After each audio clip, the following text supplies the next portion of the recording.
नमस्कार दोस्तों, आप सभी का स्वागत है हमारे YouTube चैनल मान्या लाल किताब रेमेडीज में।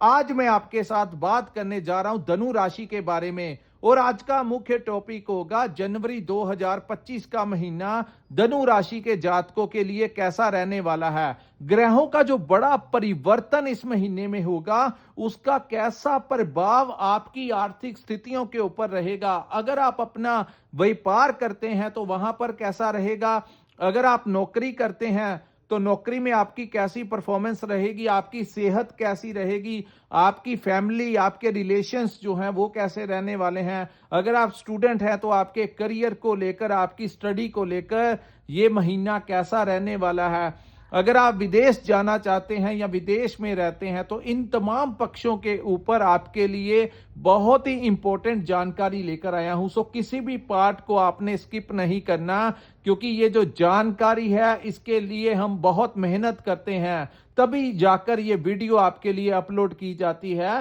ताकि आपका सही मायने से मार्गदर्शन कर सकें। दोस्तों, कुछ ग्रह ऐसे होते हैं जो लंबे समय तक एक ही भाव में बैठते हैं। वहां पर वो कभी वक्री हो जाते हैं तो कभी मार्गी हो जाते हैं। लेकिन कुछ ऐसे ग्रह भी होते हैं जो हर महीने अपने एक भाव को छोड़ के दूसरे भाव में गोचर करते हैं, जिनका गोचर अति महत्वपूर्ण होता है।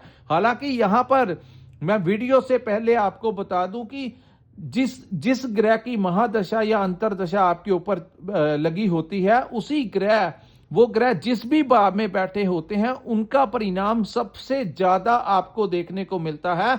लेकिन ग्रहों का गोचर जो होता है वो भी अपना प्रभाव जो है आपके लिए लेके आता है। तो आइए जानते हैं कि जनवरी के महीने में जो परिवर्तन हुआ है वो धनु राशि के लिए कैसा रहने वाला है। अंत में आपको आज मैं उपाय भी बताऊंगा कि किन उपायों को करने से आपको कहीं ना कहीं लाभ जो है वो मिलने वाला है। सो वीडियो को एंड तक देखिए, ये जो जानकारी है आपके लिए बड़ी इंपॉर्टेंट होने वाली है।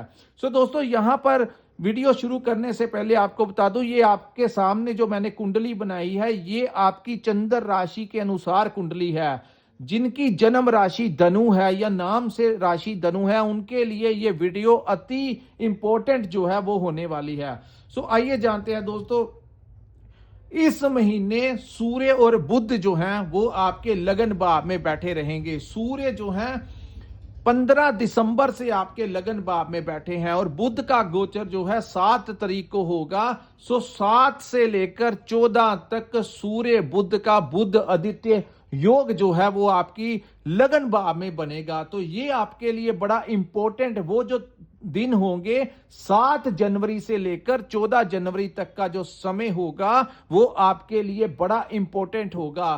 खास करके सूर्य जो है जब भी लगन भाव में आते हैं तो ये काल पुरुष की कुंडली के अकॉर्डिंगली ये इनका उच्च का भाव है, जहां पर बैठकर ये आपके कॉन्फिडेंस में वृद्धि करेंगे। सूर्य को राज दरबार का कारक कहा जाता है। तो अगर आपके किसी भी प्रकार से कोई सरकारी काम है, आपका किसी डिपार्टमेंट में कोई काम है, तो इस महीने जाकर वहां के अधिकारियों से आप बात कीजिए। काफी हद तक आपको प्रशासन का समर्थन जो है वो मिलता हुआ नजर आएगा। जो लोग राजनीति में इंटरेस्टेड हैं और लगे हुए हैं, मेहनत करते हैं, उन लोगों को कोई बड़ा डेजिग्नेशन जो है इस समय मिल सकता है, क्योंकि सूर्य का काम है दोस्तों, जब भी कोई ग्रह लगन भाव में बैठता है तो वो इंसान को अति लाभ देता है। तो यहां पर सूर्य जब भी बैठते हैं तो क्रोध की भावना भी आपके अंदर बढ़ सकती है, क्योंकि सूर्य की एनर्जी जो है इसको भी ऊर्जा का मुख्य स्रोत कहा जाता है, ग्रहों का राजा कहा जाता है। तो जब ग्रहों का राजा आपके लगन भाव में आएगा तो इस एनर्जी को झेलना जो है हर किसी के बस की बात नहीं होती। तो आपके अंदर जी की जो आपको वो जो टाइम है ये आपको बूस्ट करेगा। सो आप अपनी एनर्जी को पॉजिटिव सही दिशा में अगर लेकर जाएंगे तो आपको बड़ा लाभ मिलेगा। सो ये कम्युनिकेशन कैसे करना है, कि किस प्रकार किसी को हैंडल करना है, ये आपको ये सूर्य और बुध की युति सिखाएगी। और आपको इस कम्युनिकेशन के जरिए अगर आपका कहीं पर कोई धन फंसा हुआ है या लंबे समय से आपका कोई काम नहीं हो रहा, तो इस समय आप अपनी वाणी के प्रभाव से ही अपना काम जो है वो करवा लेंगे। आपका तेज जो है ये युति आपकी मिडल ऑफ द मंथ तक ये 7 से 14 तक का जो समय 8 दिन का होगा, आपके बड़े अच्छे खासा लाभ आपको मिलता हुआ नजर आएगा। सो आपका कॉन्फिडेंस भरपूर रहेगा। कहीं ना कहीं मैनेजमेंट जो है वो आपकी बड़ी जबरदस्त रहने वाली है। उसके बाद सूर्य का गोचर जो है वो 14 जनवरी 2025 को मकर राशि में प्रवेश कर जाएंगे और आपके सेकंड हाउस में चले जाएंगे। सो दोस्तों, जब मकर, इसीलिए 14 जनवरी 2025 को हर साल मकर संक्रांति पूरे भारत में मनाई जाती है। तो उस समय सूर्य देव जो है वो धनु राशि को छोड़कर मकर राशि में प्रवेश कर जाएंगे और आपके जब द्वितीय भाव में आएंगे तो यहां पर भी वो आपको जबरदस्त लाभ देंगे। हालांकि आर्थिक स्थितियों को लेकर वो टाइम, आप अगर अपना कोई व्यापार करते हैं तो यही महीना आपके व्यापार में आपको आपकी कम्युनिकेशन के जरिए आप अच्छा खासा पैसा बना सकते हो। अगर आप कंसल्टेंसी देते हो तभी आपको लाभ मिलेगा। अगर आप मार्केटिंग का काम करते हो, आप ट्रेडिंग करते हो, तो इन कार्यों से आपको अति शुभ फलदायी परिणाम जो है यहां पर सूर्यदेव दिलाते हुए नजर आएंगे। लेकिन यहां पर हर सिक्के के दो पहलू होते हैं। सूर्य जब भी सेकंड हाउस में जाते हैं तो कई कई बार सर में दर्द होने की शिकायत आपको रह सकती है। दूसरी बात, इस भाव को कुटुंब का भी भाव कहा जाता है, यानी हमारे परिवार का भाव। तो यहां पर सूर्य जैसा ग्रह जो कि अग्नि तत्व का ग्रह होता है, ये कहीं ना कहीं आपके परिवार में, आप अपने परिवार में बातचीत करते समय, अपने रिलेशंस में बातचीत करते समय अपनी वाणी का बड़ा ध्यान आपको रखना पड़ेगा। कहीं आपके मुख से, क्योंकि ये तेज अग्नि तत्व का ग्रह है, तो अग्नि तत्व जब हम अपनी जुबान पर यूज करते हैं, अपनी लैंग्वेज के अंदर कुछ कठोर शब्दों का इस्तेमाल करते हैं, तो हमारा बना बनाया कार्य जो होता है वो भी खराब हो जाता है। तो यहां पर अपने कुटुंब भाव से आपको थोड़ी सी परेशानी हो सकती है, वो भी आपकी वाणी को आपको कंट्रोल में रखना होगा। तीसरा, इस भाव को वाणी का भाव कहा जाता है। वाणी से आप बाहर वालों से बड़ा अच्छा पैसा जो है, बड़ा अच्छा धन जो है वो करवा सकते हैं। भाग्य का आपको साथ मिलेगा। आपके भाग्य का स्वामी आपके धन भाव में जाएगा तो धनु राशि वालों के लिए कोई ना कोई रास्ता जो है धन का, इवन की डूबा हुआ भी अगर कोई धन आपका पिछला कोई पेमेंट लेनी है, कहीं पर आपका फंसा हुआ, चाहे आप व्यापार करते हैं, चाहे आप नौकरी करते हैं, तो आपको इस समय बड़ा अच्छा लाभ मिलेगा। मार्केटिंग के जरिए आपको नए नए क्लाइंट्स मिलेंगे जो आपके साथ डील फाइनल करेंगे और आपका इसमें अति अच्छा लाभ जो है होता हुआ दिखाई देगा। उसके बाद हम बात करेंगे शनि और शुक्र की। दोस्तों, शनि देव जो है वो आपके थर्ड हाउस में गोचर कर रहे हैं और इसमें सोने पे सुहागा ये हो जाएगा कि शुक्र भी उनके साथ गोचर में चले जाएंगे। तो ये जो समय होगा, जब भी शुक्र और शनि का मिलन होता है, तो ये हर राशि वालों के लिए तो महत्वपूर्ण है ही। धनु राशि के थर्ड हाउस में ये गोचर होगा तो आप लोगों के लिए क्या लाभ है। सो दोस्तों, यहां पर ये जो थर्ड हाउस होता है ये हमारे साहस और पराक्रम का भाव होता है। तो आपके साहस और पराक्रम जो है वो आपका बड़ा चढ़ा रहेगा। इस महीने आप किसी भी कार्य को पेंडिंग में नहीं रखेंगे। आपका जो मन करेगा कि आज का काम जो है वो आज ही निपटा देना चाहिए और किसी दोस्त मित्र की वजह से आपको कोई नए क्लाइंट मिल सकते हैं, क्योंकि तीसरा भाव जो है, थर्ड हाउस जो होता है, ये हमारे दोस्तों मित्रों का भी भाव होता है। तो किसी पुराने मित्र से आपकी मुलाकात हो सकती है, उससे आपको कोई फायदा हो सकता है। सो किसी लिंक के जरिए आपके आर्थिक फायदे हो सकते हैं। आपको कोई नए क्लाइंट्स मिल सकते हैं, कोई नया प्रोजेक्ट मिल सकता है, कोई नया टेंडर मिल सकता है। किसी दोस्त की मदद के कारण आपका डूबा हुआ धन तक आपको वापस वो दिला सकता है। अगर आपकी नौकरी नहीं लगी, नौकरी करना चाहते हैं, तो इस महीने किसी मित्र के सहयोग से आपको, उसके रेफरेंस से आपको नौकरी तक जो है यहां पर मिलती हुई दिखाई दे रही है। सो दोस्तों, ग्रहों का जब फेवर, कुछ ग्रह आपके फेवर करते हैं तो इस समय का भरपूर फायदा उठाना चाहिए। अगर आपको लगता है कि कहीं पर आपके किसी मित्र के कहने से आपका कोई काम हो सकता है, तो ये वो समय है जब एक तो आपके कम्युनिकेशन जो है, बातचीत जो है वो दूसरे को प्रभावित करेगी। दूसरा, जब दूसरे शुक्र और शनि की आपको सपोर्ट मिलेगा तो आपके लिए वो अति शुभ फलदायी होगा। सप्तम दृष्टि जो है आपके भाग्य स्थान के ऊपर पड़ेगी तो भाग्य से आपको लाभ मिलेगा, अपने सीनियर से आपको लाभ मिलेगा, अपने बुजुर्गों से आपको लाभ मिलेगा, आपके पिता का आपको भरपूर सहयोग जो है इस समय मिलता हुआ दिखाई देगा। उसके बाद हम बात करते हैं दोस्तों राहु ग्रह के बारे में। राहु जो है इस समय आपके चतुर्थ भाव में गोचर कर रहे हैं। राहु यहां पर दोस्तों जब भी बैठते हैं तो इनकी सीधी दृष्टि जो है वो आपके कर्म भाव के ऊपर पड़ रही है। जिन लोगों के ऊपर राहु की महादशा चल रही है उन लोगों को तो यहां पर वो संघर्ष करवाएंगे, लेकिन अगर राहु की महादशा या अंतरदशा नहीं चल रही तो फिर भी राहु का इतना ज्यादा प्रभाव जो है वो आपके ऊपर नहीं रहेगा। सो ये डिपेंड करता है आपकी कुंडली के ऊपर, आपके बर्थ चार्ट के ऊपर कि इस समय आपके ऊपर कौन से ग्रह की महादशा और अंतरदशा चल रही है, जो कि मैंने वीडियो की स्टार्टिंग में बताया। नहीं तो राहु यहां पर बैठ के दोस्तों सबसे पहले ये भाव जो है माता का भाव है, तो माता की सेहत के ऊपर कोई खर्च करवा सकते हैं।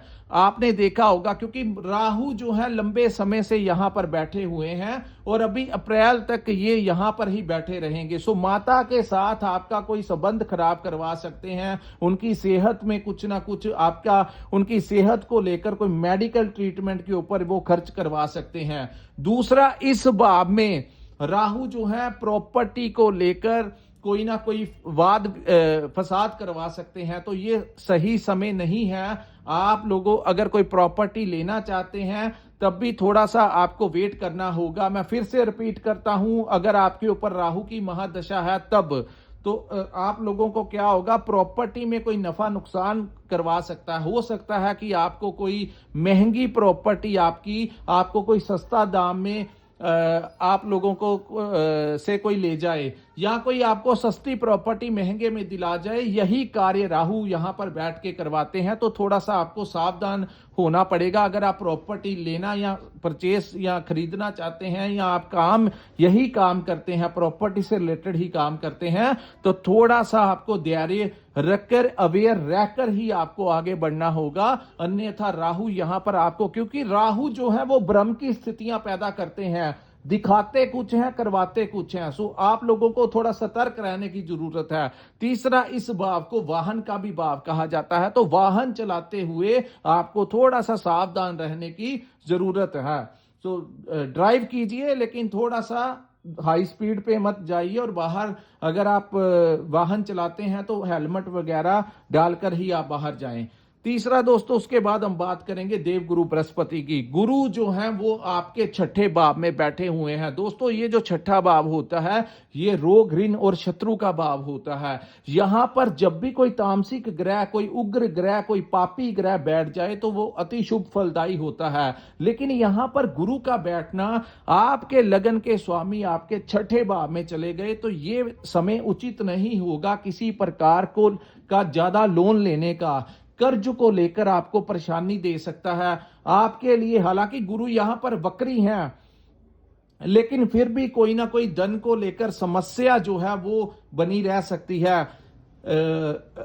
आपकी कोई पेमेंट जो है वो लंबे समय से जो फंसी हुई है, जो आपको बड़ी परेशान कर रही है। कुछ लोग जो व्यापार करते हैं उनको वहां पर आपके कॉम्पिटिटर्स परेशान कर सकते हैं। जो लोग आपसे जेलसी करते हैं वो कोई ना कोई राजनीति जो है आपके खिलाफ करने की कोशिश करेंगे। दूसरी बात, आप अगर कोई लोन लेना चाहते हैं तो कोई बड़ी अमाउंट में लोन मत लेना। हालांकि गुरु यहां पर बैठ के आपको सरकारी बैंक से, क्योंकि सूर्य का भी सपोर्ट मिलेगा, आपको लोन मिल सकता है। लेकिन फिर मैं आपको कहता हूं कि ये उचित समय नहीं, टाइम नहीं है।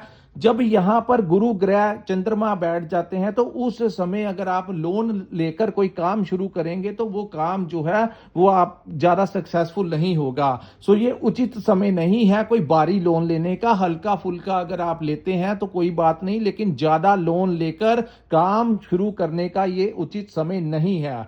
तीसरा, हेल्थ को लेकर आपको थोड़ा सा अलर्ट रहना होगा। यहां पर कहा गया है दोस्तों, जब भी गुरु छठे भाव में आते हैं तो किसी मंदिर के पुजारी को गुरुवार के दिन उनके वस्त्र जो है वो आप दे सकते हैं। ध्यान से सुनिए, ये उपाय आपके लिए बड़ा इंपॉर्टेंट होगा।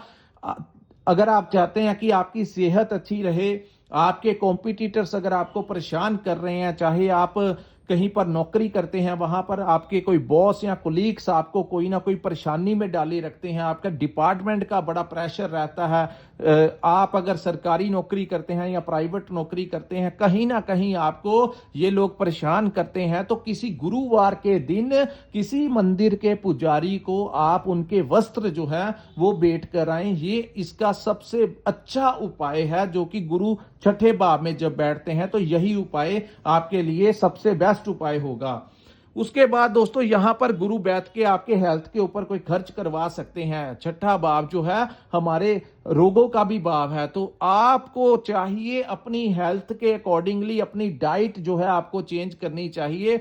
दूसरी बात, यहां पर आप अपनी एज के अकॉर्डिंगली एक्सरसाइज कीजिए, वॉक कीजिए, योगा कीजिए, हेल्थ क्लब जाइए, फिजिकली एक्टिव रहने के लिए कुछ ना कुछ व्यायाम जो है, एक्सरसाइज जो है आपको करनी ही चाहिए, ताकि गुरु का दुष्प्रभाव जो है वो धनु राशि के जातकों के ऊपर ना पड़ सके। तो हेल्थ को लेकर बड़ा अवेयर रहने की आप लोगों को जरूरत है। तो उसके बाद हम बात करेंगे दोस्तों मंगल के बारे में। मंगल जो है आपके अष्टम भाव में गोचर कर रहे हैं और वो वक्री अवस्था में है। सो दोस्तों ये फरवरी तक यहां पर ही बैठे रहेंगे। आपके पंचम भाव के स्वामी आपके अष्टम भाव में चले गए, किसी पुराने मित्र से आपकी भेंट करवा सकते हैं। ये जो मंगल की स्थिति है धनु राशि वालों के लिए अच्छी नहीं है। खास करके पंचम भाव जो होता है हमारी संतान का भाव होता है, तो संतान के साथ कोई विवाद हो सकता है। संतान के व्यापार को लेकर आपने देखा होगा, संतान के संबंधित कुछ चिंताएं जो हैं वो आपको बनी रह सकती हैं। उनकी हेल्थ को लेकर, उनके करियर को लेकर कुछ ना कुछ उतार चढ़ाव जो है वो आपके मन में लगा हुआ है। उसका मुख्य कारण है कि मंगल कुछ महीनों से आपके अष्टम भाव में गोचर कर रहे हैं और ये अभी फरवरी तक यहां पर ही बैठे रहेंगे। दूसरा, पंचम भाव जो होता है हमारी बुद्धि का भाव होता है, तो आपकी बुद्धि जो है आपको समझ नहीं लग रहा कुछ दिनों से कि हालात जो हैं वो कब ठीक होंगे। तो इसका मुख्य कारण है कि मंगल जो आपकी सोच के भाव के स्वामी हैं वो खाई में गिर गए हैं। इसी के कारण आप लोगों को जो आपकी जो बौद्धिक क्षमता है, जो आपकी इंटेलिजेंसी है, उसके ऊपर इसका इफेक्ट जो है वो पड़ा होगा। कुछ हालात जो है आपको समझ नहीं लग रहे होंगे कि ये कब ठीक होगा। अपने करियर को लेकर कुछ चिंताएं जो है वो धनु राशि वालों को रह सकती हैं। ये उचित समय नहीं होगा किसी भी प्रकार से शॉर्टकट में इन्वेस्ट करने का, क्योंकि पंचम भाव जो होता है शेयर मार्केट का, स्टॉक मार्केट का, हमारी इन्वेस्टमेंट का भाव होता है। तो अगर आप कोई बड़ी इन्वेस्टमेंट करना चाहते हैं और कोई आपको लालच दे किसी कोई प्रकार का कि आपके पैसे डबल हो जाएंगे, तो ऐसी स्थिति में अगर आपके समक्ष कोई ऐसी स्थिति बने कि शॉर्टकट में आपको पैसा मिलेगा, तो उस भाव का स्वामी अष्टम में चला गया है, तो थोड़ा सा बचाव करके चलिए, आपकी इन्वेस्टमेंट जो है वो खराब करवा सकते हैं। सो ये दोस्तों आपको डराने वाली बात नहीं है। अष्टम भाव में मंगल हेल्थ के लिए भी अच्छे नहीं है, क्योंकि गुरु भी छठे भाव में बैठे हैं, अष्टम में मंगल हैं। संतान को लेकर कुछ चिंताएं जो हैं वो आपको बनी रह, आपने देखा होगा, अगर आपके साथ ऐसा हो रहा है तो आप नीचे कमेंट करके मेरे को बता सकते हैं कि ये जो आपके साथ ऐसी स्थितियां बनी हुई हैं। तो मंगल जब भी अष्टम भाव में जाते हैं तो ससुराल वालों के साथ आपका रिश्ता जो है वो खराब करवा सकते हैं। तो यहां पर मैं आपको एक रेमेडी देता हूं। अष्टम भाव में मंगल जब आते हैं तो दोस्तों यहां पर चांदी का चकोर टुकड़ा अपनी पॉकेट में हमेशा रखिए, और जब तक ये मंगल अष्टम भाव में बैठे रहेंगे तब तक आपको ये चांदी का चकोर टुकड़ा अपनी पॉकेट में ही रखना होगा। तो ये सबसे साधारण और सबसे सटीक उपाय, ताकि मंगल का दुष्प्रभाव आपकी हेल्थ के ऊपर, आपकी संतान के ऊपर, आपके करियर के ऊपर, इवन की पंचम भाव जो है हम स्टूडेंट लाइफ का भी भाव है, तो स्टूडेंट्स को भी कुछ ना कुछ अपने सब्जेक्ट को समझने में परेशानी आ रही होगी। अगर कोई कंपटीशन है तो कुछ ना कुछ नर्वस जो है वो हो रहे होंगे धनु राशि के जातक। जैसे ही वो अपनी किताबें खोलते हैं, चाहे अपने लेक्चर में हो, चाहे अपनी क्लास में हो, चाहे ट्यूशन में हो, जैसे ही आप अपनी किताबें खोलते हैं तो कुछ लोगों को यहां पर समस्याएं अपने विषय को समझने में कुछ दिनों से आ रही हैं। उसका मुख्य कारण भी मंगल है। मैंने बड़े डिटेल में उस ग्रह के बारे में आपको विस्तार से इसीलिए बताया ताकि आप इन स्थितियों से थोड़ा सा बचाव करके चले। और एक और बात मैं आपको कहता हूं दोस्तों, ग्रहों का जो गोचर होता है ये टेम्परेरी होता है। मंगल ग्रह हो गया तो ये ग्रह कुछ समय के लिए आते हैं, जब ये यहां से निकल जाएंगे तो हालात जो हैं वो फिर ठीक हो जाएंगे। तो जब तक यहां पर हैं जनवरी के महीने में आपको थोड़ा खास ध्यान जो है इसका रखना चाहिए। मंगलवार के दिन शंकर भगवान के मंदिर में जाके शिवलिंग को शहद से अभिषेक कर सकते हैं। यह भी उत्तम उपाय है आप लोगों के लिए। उसके बाद हम बात करेंगे दोस्तों केतु के बारे में। केतु जो है आपके कर्म भाव में बैठे हुए हैं और गुरु की दृष्टि केतु के ऊपर पड़ रही है। सो कर्म भाव जो होता है हमारे व्यापार का भाव होता है, हमारी नौकरी का भाव होता है।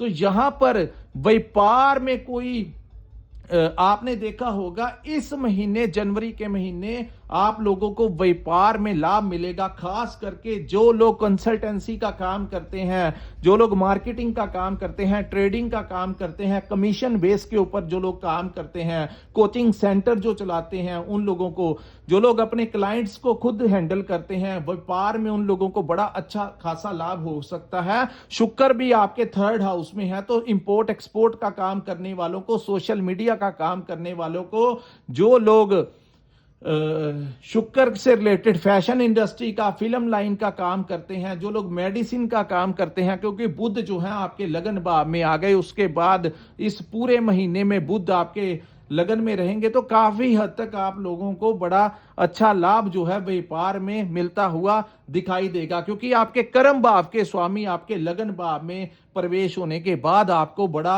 अच्छा लाभ जो है आपके कर्म स्थान के ऊपर मिलेगा। अगर आप व्यापार करते हैं तो वहां पर भी आपकी आमदनी अच्छी होगी, आर्थिक स्थितियां पहले से अच्छी होंगी। दूसरी बात, अगर आप